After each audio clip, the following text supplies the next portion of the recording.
The Bamboo Cutter and the Moon Child by Yei Theodora Ozaki. Long, long ago, there lived an old bamboo woodcutter. He was very poor and sad also, for no child had heaven sent to cheer his old age. And in his heart there was no hope of rest from work till he died and was laid in the quiet grave. Every morning he went forth into the woods and hills, wherever the bamboo reared its lithe green plumes against the sky. When he had made his choice, he would cut down these feathers of the forest, and splitting them lengthwise, or cutting them into joints, would carry the bamboo wood home and make it into various articles for the household, and he and his old wife gained a small livelihood by selling them. One morning, as usual, he had gone out to his work, and having found a nice clump of bamboos, had set to work to cut some of them down. Suddenly, the green grove of bamboos was flooded with a bright, soft light, as if the full moon had risen over the spot. Looking round in astonishment, he saw that the brilliance was streaming from one bamboo. The old man, full of wonder, dropped his axe and went towards the light. On nearer approach, he saw that this soft splendour came from a hollow in the green bamboo stem, and still more wonderful to behold, in the midst of the brilliance stood a tiny human being, only 3 inches in height, and exquisitely beautiful in appearance. "You must be sent to be my child, for I find you here among the bamboos, where lies my daily work," said the old man, and taking the little creature in his hand, he took it home to his wife to bring up. The tiny girl was so exceedingly beautiful and so small that the old woman put her into a basket to safeguard her from the least possibility of being hurt in any way. The old couple were now very happy, for it had been a lifelong regret that they had no children of their own. And with joy they now expended all the love of their old age on the little child, who had come to them in so marvellous a manner. From this time on, the old man often found gold in the notches of the bamboos when he hewed them down and cut them up. Not only gold, but precious stones also, so that by degrees he became rich. He built himself a fine house, and was no longer known as the poor bamboo woodcutter, but as a wealthy man. 3 months passed quickly away, and in that time the bamboo child had, wonderful to say, become a full-grown girl. So her foster parents did up her hair and dressed her in beautiful kimonos. She was of such wondrous beauty that they placed her behind the screens like a princess, and allowed no one to see her, waiting upon her themselves. It seemed as if she were made of light, for the house was filled with a soft shining, so that even in the dark of night it was like daytime. Her presence seemed to have a benign influence on those there. Whenever the old man felt sad, he had only to look upon his foster daughter, and his sorrow vanished, and he became as happy as when he was a youth. At last the day came for the naming of their new-found child, so the old couple called in a celebrated name-giver, and he gave her the name of Princess Moonlight, because her body gave forth so much soft, bright light that she might have been a daughter of the moon god. For 3 days the festival was kept up with song and dance and music.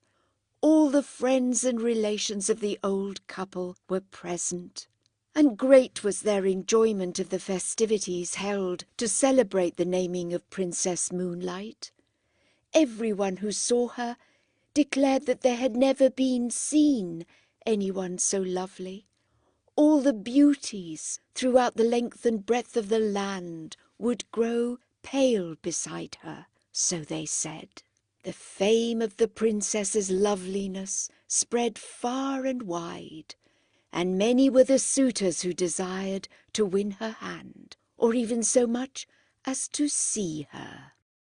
Suitors from far and near posted themselves outside the house and made little holes in the fence in the hope of catching a glimpse of the princess as she went from one room to the other along the veranda. They stayed there day and night, sacrificing even their sleep for a chance of seeing her, but all in vain.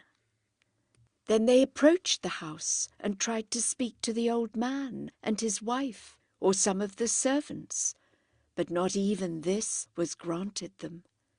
Still, in spite of all this disappointment, they stayed on day after day and night after night, and counted it as nothing, so great was their desire to see the princess. At last, however, most of the men, seeing how hopeless their quest was, lost heart and hope both, and returned to their homes. All except 5 knights, whose ardour and determination, instead of waning, seemed to wax greater with obstacles.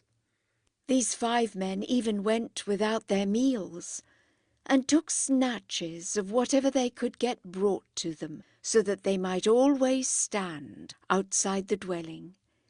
They stood there in all weathers, in sunshine and in rain. Sometimes they wrote letters to the princess, but no answer was vouchsafed to them. Then, when letters failed to draw any reply, they wrote poems to her, telling her of the hopeless love which kept them from sleep, from food, from rest, and even from their homes. Still, Princess Moonlight gave no sign of having received their verses. In this hopeless state the winter passed. The snow and frost and cold winds gradually gave place to the gentle warmth of spring. Then summer came, and the sun burnt white and scorching in the heavens above and on the earth beneath. And still these faithful knights kept watch and waited. At the end of these long months, they called out to the old bamboo cutter and entreated him to have some mercy upon them and to show them the princess. But he answered only that as he was not her real father, he could not insist on her obeying him against her wishes. The 5 knights, on receiving this stern answer, returned to their several homes, and pondered over the best means of touching the proud princess's heart, even so much as to grant them a hearing. They took their rosaries in hand, and knelt before their household shrines, and burnt precious incense, praying to Buddha to give them their heart's desire. Thus several days passed, but even so they could not rest in their homes. So again they set out for the bamboo cutter's house. This time the old man came out to see them, and they asked him to let them know if it was the princess's resolution never to see any man whatsoever, and they implored him to speak for them and to tell her the greatness of their love, and how long they had waited through the cold of winter and the heat of summer, sleepless and roofless through all weathers, without food and without rest, in the ardent hope of winning her, and they were willing to consider this long vigil as pleasure if she would but give them one chance of pleading their cause with her. The old man lent a willing ear to their tale of love, for in his inmost heart he felt sorry for these faithful suitors, and would have liked to see his lovely foster daughter married to one of them. So he went in to Princess Moonlight and said reverently, "Although you have always seemed to me to be a heavenly being, yet I have had the trouble of bringing you up as my own child, and you have been glad of the protection of my roof. Will you refuse to do as I wish?" Then Princess Moonlight replied that there was nothing she would not do for him, that she honoured and loved him as her own father, and that as for herself, she could not remember the time before she came to earth. The old man listened with great joy as she spoke these dutiful words. Then he told her how anxious he was to see her safely and happily married before he died. "I am an old man, over 70 years of age, and my end may come any time now. It is necessary and right that you should see these 5 suitors and choose one of them." "Oh, why," said the princess in distress, "must I do this? I have no wish to marry now." "I found you," answered the old man, "many years ago, when you were a little creature 3 inches high, in the midst of a great white light. The light streamed from the bamboo in which you were hid, and led me to you. So I have always thought that you were more than mortal woman. While I am alive, it is right for you to remain as you are, if you wish to do so. But some day I shall cease to be, and who will take care of you then? Therefore, I pray you to meet these 5 brave men one at a time, and make up your mind to marry one of them." Then the princess answered that she felt sure that she was not as beautiful as perhaps report made her out to be, and that even if she consented to marry any one of them, not really knowing her before, his heart might change afterwards. So, as she did not feel sure of them, even though her father told her they were worthy knights, she did not feel it wise to see them. "All you say is very reasonable," said the old man. "But what kind of man will you consent to see? I do not call these 5 men who have waited on you for months light-hearted.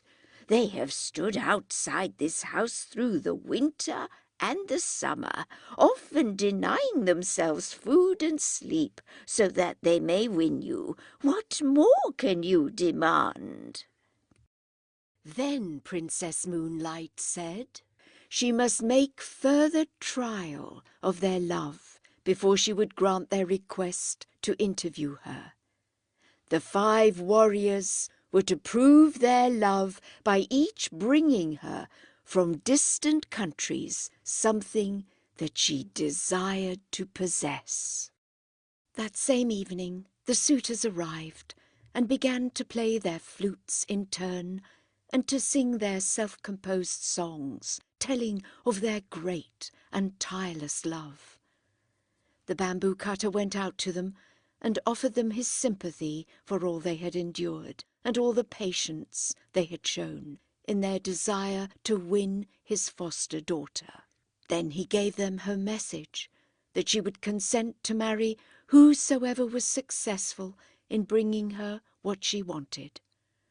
This was to test them. The 5 all accepted the trial and thought it an excellent plan, for it would prevent jealousy between them. Princess Moonlight then sent word to the first knight that she requested him to bring her the stone bowl which had belonged to Buddha in India. The second knight was asked to go to the mountain of Horai, said to be situated in the Eastern Sea, and to bring her a branch of the wonderful tree that grew on its summit. The roots of this tree were of silver, the trunk of gold, and the branches bore as fruit white jewels. The third knight was told to go to China and search for the fire rat, and to bring her its skin. The fourth knight was told to search for the dragon that carried on its head the stone radiating 5 colours, and to bring the stone to her.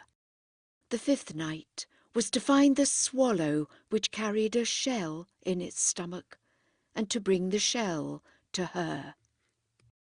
The old man thought these very hard tasks, and hesitated to carry the messages, but the princess would make no other conditions. So her commands were issued word for word to the 5 men, who, when they heard what was required of them, were all disheartened and disgusted at what seemed to them the impossibility of the tasks given them, and returned to their own homes in despair. But after a time, when they thought of the princess, the love in their hearts revived for her, and they resolved to make an attempt to get what she desired of them. The first knight sent word to the princess that he was starting out that day on the quest of Buddha's bowl, and he hoped soon to bring it to her. But he had not the courage to go all the way to India, for in those days travelling was very difficult and full of danger.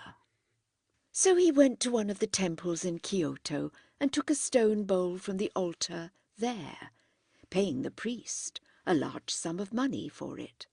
He then wrapped it in a cloth of gold, and waiting quietly for 3 years, returned and carried it to the old man. Princess Moonlight wondered that the knight should have returned so soon. She took the bowl from its gold wrapping, expecting it to make the room full of light, but it did not shine at all, so she knew that it was a sham thing, and not the true bowl of Buddha. She returned it at once, and refused to see him. The knight threw the bowl away and returned to his home in despair. He gave up now all hopes of ever winning the princess. The second knight told his parents that he needed change of air for his health, for he was ashamed to tell them that love for the Princess Moonlight was the real cause of his leaving them. He then left his home, at the same time sending word to the princess that he was setting out for Mount Horai in the hope of getting her a branch of the gold and silver tree which she so much wished to have. He only allowed his servants to accompany him halfway, and then sent them back. He reached the seashore and embarked on a small ship, and after sailing away for 3 days, he landed and employed several carpenters to build him a house contrived in such a way that no one could get access to it. He then shut himself up with 6 skilled jewellers, and endeavoured to make such a gold and silver branch as he thought would satisfy the princess, as having come from the wonderful tree growing on Mount Horai. Everyone whom he had asked declared that Mount Horai belonged to the land of fable and not to fact. When the branch was finished, he took his journey home and tried to make himself look as if he were wearied and worn out with travel. He put the jewelled branch into a lacquer box and carried it to the bamboo cutter, begging him to present it to the princess. The old man was quite deceived by the travel-stained appearance of the knight, and thought that he had only just returned from his long journey with the branch. So he tried to persuade the princess to consent to see the man. But she remained silent and looked very sad. The old man began to take out the branch and praised it as a wonderful treasure to be found nowhere in the whole land. Then he spoke of the knight, how handsome and how brave he was to have undertaken a journey to so remote a place as the Mount of Horai. Princess Moonlight took the branch in her hand and looked at it carefully. She then told her foster parent that she knew it was impossible for the man to have obtained a branch from the gold and silver tree growing on Mount Horai so quickly or so easily, and she was sorry to say she believed it artificial. The old man then went out to the expectant knight, who had now approached the house, and asked where he had found the branch. Then the man did not scruple to make up a long story. 2 years ago I took a ship and started in search of Mount Horai. After going before the wind for some time, I reached the far eastern sea. Then a great storm arose, and I was tossed about for many days, losing all count of the points of the compass, and finally we were blown ashore on an unknown island. Here I found the place inhabited by demons, who at one time threatened to kill and eat me. However, I managed to make friends with these horrible creatures, and they helped me and my sailors to repair the boat, and I set sail again. Our food gave out, and we suffered much from sickness on board. At last, on the 500th day from the day of starting, I saw far off on the horizon what looked like the peak of a mountain. On nearer approach, this proved to be an island, in the centre of which rose a high mountain. I landed, and after wandering about for 2 or 3 days, I saw a shining being coming towards me on the beach, holding in his hands a golden bowl. I went up to him and asked him if I had by good chance found the island of Mount Horai, and he answered, "Yes, this is Mount Horai." With much difficulty I climbed to the summit. Here stood the golden tree, growing with silver roots in the ground. The wonders of that strange land are many, and if I began to tell you about them, I could never stop. In spite of my wish to stay there long, on breaking off the branch, I hurried back. With utmost speed, it has taken me 400 days to get back, and as you see, my clothes are still damp from exposure on the long sea voyage. I have not even waited to change my raiment, so anxious was I to bring the branch to the princess quickly. Just at this moment, the 6 jewellers who had been employed on the making of the branch, but not yet paid by the knight, arrived at the house and sent in a petition to the princess to be paid for their labour. They said that they had worked for over 1,000 days, making the branch of gold with its silver twigs and its jewelled fruit, that was now presented to her by the knight, but as yet they had received nothing in payment. So this knight's deception was thus found out, and the princess, glad of an escape from one more importunate suitor, was only too pleased to send back the branch. She called in the workmen and had them paid liberally, and they went away happy. But on the way home they were overtaken by the disappointed man, who beat them till they were nearly dead for letting out the secret, and they barely escaped with their lives. The knight then returned home, raging in his heart, and in despair of ever winning the princess, gave up society and retired to a solitary life among the mountains. Now the third knight had a friend in China, so he wrote to him to get the skin of the fire rat. The virtue of any part of this animal was that no fire could harm it. He promised his friend any amount of money he liked to ask, if only he could get him the desired article. As soon as the news came that the ship on which his friend had sailed home had come into port, he rode 7 days on horseback to meet him. He handed his friend a large sum of money and received the fire rat's skin. When he reached home, he put it carefully in a box and sent it in to the princess, while he waited outside for her answer. The bamboo cutter took the box from the knight and, as usual, carried it in to her and tried to coax her to see the knight at once. But Princess Moonlight refused, saying that she must first put the skin to test by putting it into the fire. If it were the real thing, it would not burn.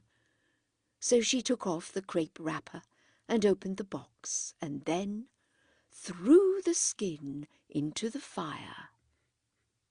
The skin crackled and burnt up at once, and the princess knew that this man also had not fulfilled his word. So the third night failed also.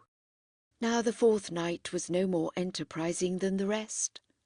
Instead of starting out on the quest of the dragon, bearing on its head the 5-colour radiating jewel, he called all his servants together and gave them the order to seek for it far and wide in Japan and in China, and he strictly forbade any of them to return till they had found it. His numerous retainers and servants started out in different directions, with no intention, however, of obeying what they considered an impossible order. They simply took a holiday, went to pleasant country places together, and grumbled at their master's unreasonableness. The knight, meanwhile, thinking that his retainers could not fail to find the jewel, repaired to his house and fitted it up beautifully for the reception of the princess. He felt so sure of winning her. 1 year passed away in weary waiting, and still his men did not return with the dragon jewel. The knight became desperate.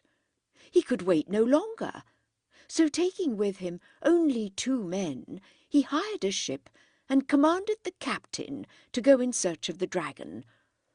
The captain and the sailors refused to undertake what they said was an absurd search, but the knight compelled them at last to put out to sea. When they had been but a few days out, they encountered a great storm, which lasted so long that by the time its fury abated, the knight had determined to give up the hunt of the dragon. They were at last blown on shore, for navigation was primitive in those days. Worn out with his travels and anxiety, the 4th suitor gave himself up to rest. He had caught a very heavy cold, and had to go to bed with a swollen face. The governor of the place, hearing of his plight, sent messengers with a letter inviting him to his house. While he was there, thinking over all his troubles, his love for the princess turned to anger, and he blamed her for all the hardships he had undergone. He thought that it was quite probable she had wished to kill him so that she might be rid of him, and in order to carry out her wish had sent him upon his impossible quest. At this point, all the servants he had sent out to find the jewel came to see him, and were surprised to find praise instead of displeasure awaiting them. Their master told them that he was heartily sick of adventure, and said that he never intended to go near the princess's house again in the future. Like all the rest, the fifth night failed in his quest. He could not find the swallow's shell. By this time, the fame of Princess Moonlight's beauty had reached the ears of the emperor, and he sent one of the court ladies to see if she were really as lovely as report said. If so, he would summon her to the palace and make her one of the ladies in waiting. When the court lady arrived, in spite of her father's entreaties, Princess Moonlight refused to see her. The imperial messenger insisted, saying it was the emperor's order. Then Princess Moonlight told the old man that if she was forced to go to the palace in obedience to the emperor's order, she would vanish from the earth. When the emperor was told of her persistence in refusing to obey his summons, and that if pressed to obey, she would disappear altogether from sight, he determined to go and see her. So he planned to go on a hunting excursion in the neighbourhood of the bamboo cutter's house and see the princess himself. He sent word to the old man of his intention, and he received consent to the scheme. The next day the emperor set out with his retinue, which he soon managed to outride. He found the bamboo cutter's house and dismounted. He then entered the house and went straight to where the princess was sitting with her attendant maidens. Never had he seen anyone so wonderfully beautiful, and he could not but look at her, for she was more lovely than any human being, as she shone in her own soft radiance. When Princess Moonlight became aware that a stranger was looking at her, she tried to escape from the room, but the emperor caught her and begged her to listen to what he had to say. Her only answer was to hide her face in her sleeves. The emperor fell deeply in love with her and begged her to come to the court, where he would give her a position of honour and everything she could wish for. He was about to send for one of the imperial palanquins to take her back with him at once, saying that her grace and beauty should adorn a court and not be hidden in a bamboo cutter's cottage. But the princess stopped him. She said that if she were forced to go to the palace, she would turn at once into a shadow. And even as she spoke, she began to lose her form. Her figure faded from his sight while he looked. The emperor then promised to leave her free if only she would resume her former shape, which she did. It was now time for him to return, for his retinue would be wondering what had happened to their royal master when they missed him for so long. So he bade her goodbye and left the house with a sad heart. Princess Moonlight was for him the most beautiful woman in the world. All others were dark beside her, and he thought of her night and day. His Majesty now spent much of his time in writing poems, telling her of his love and devotion, and sent them to her. And though she refused to see him again, she answered with many verses of her own composing, which told him gently and kindly that she could never marry anyone on this earth. These little songs always gave him pleasure. At this time, her foster parents noticed that night after night the princess would sit on her balcony and gaze for hours at the moon in a spirit of the deepest dejection ending always in a burst of tears. One night the old man found her thus weeping, as if her heart were broken, and he besought her to tell him the reason of her sorrow. With many tears she told him that he had guessed rightly when he supposed her not to belong to this world, that she had in truth come from the moon, and that her time on earth would soon be over. On the 15th day of that very month of August, her friends from the moon would come to fetch her, and she would have to return. Her parents were both there, but having spent a lifetime on the earth, she had forgotten them, and also the moon world to which she belonged. It made her weep, she said, to think of leaving her kind foster parents, and the home where she had been happy for so long. When her attendants heard this, they were very sad, and could not eat or drink for sadness at the thought that the princess was so soon to leave them. The emperor, as soon as the news was carried to him, sent messengers to the house to find out if the report were true or not. The old bamboo cutter went out to meet the imperial messengers. The last few days of sorrow had told upon the old man. He had aged greatly and looked much more than his 70 years. Weeping bitterly, he told them that the report was only too true, but he intended, however, to make prisoners of the envoys from the moon, and to do all he could to prevent the princess from being carried back. The men returned and told His Majesty all that had passed. On the 15th day of that month, the Emperor sent a guard of 2,000 warriors to watch the house. 1,000 stationed themselves on the roof, another 1,000 kept watch round all the entrances of the house. All were well-trained archers with bows and arrows. The bamboo cutter and his wife hid Princess Moonlight in an inner room. The old man gave orders that no one was to sleep that night. All in the house were to keep a strict watch and be ready to protect the princess. With these precautions and the help of the emperor's men-at-arms, he hoped to withstand the moon messengers.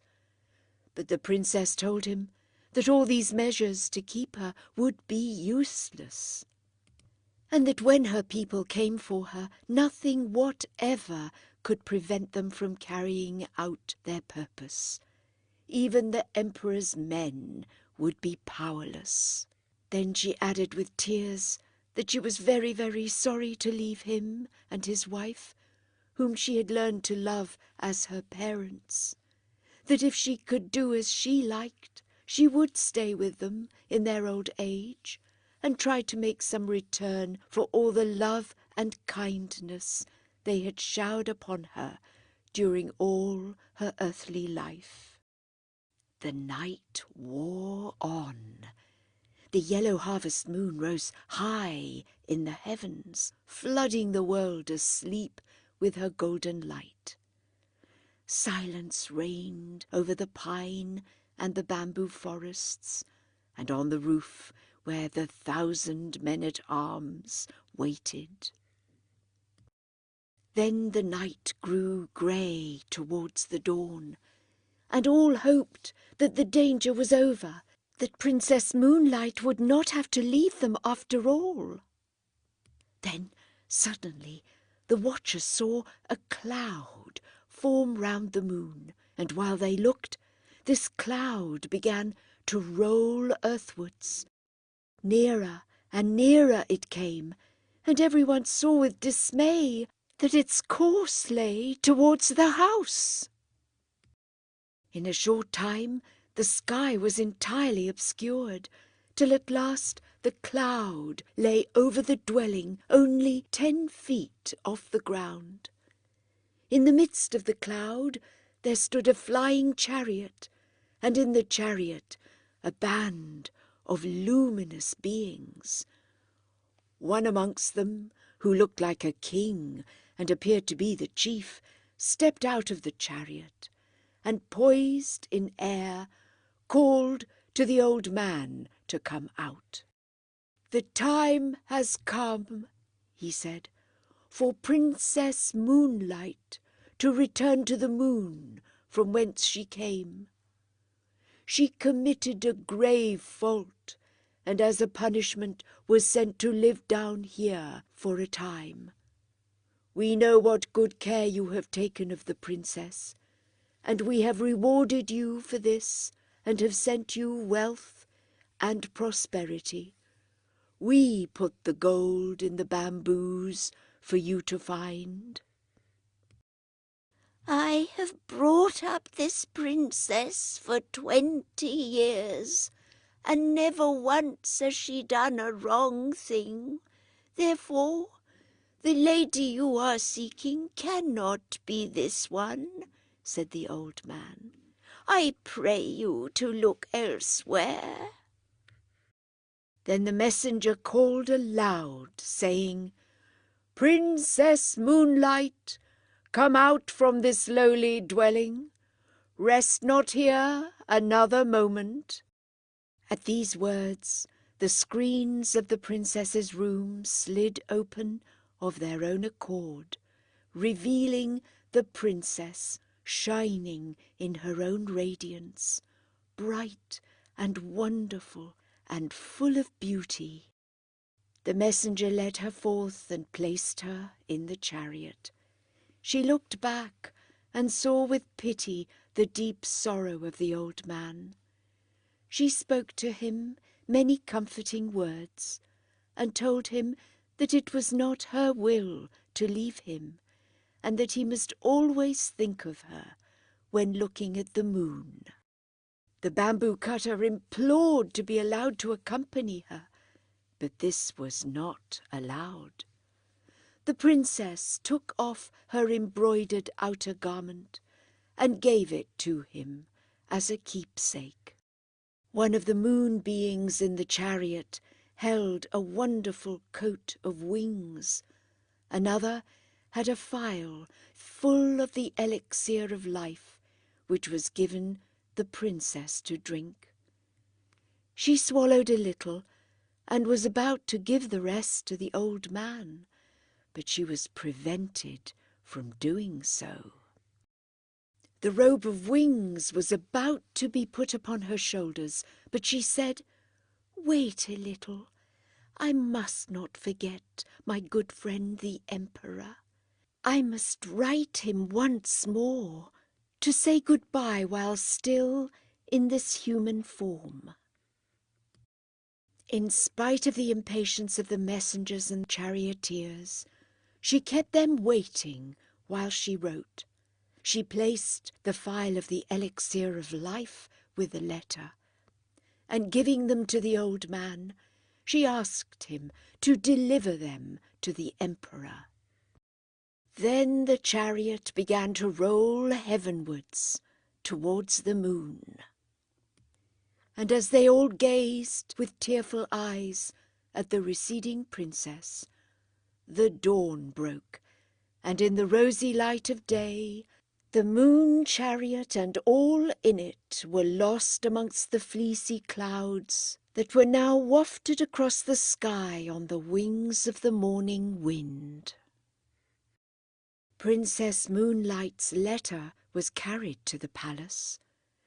His Majesty was afraid to touch the elixir of life, so he sent it with the letter to the top of the most sacred mountain in the land, Mount Fuji, and there the royal emissaries burnt it on the summit at sunrise. So to this day people say there is smoke to be seen rising from the top of Mount Fuji to the clouds. If you like the video, put a like, subscribe to the channel and click on the bell to not miss our new videos.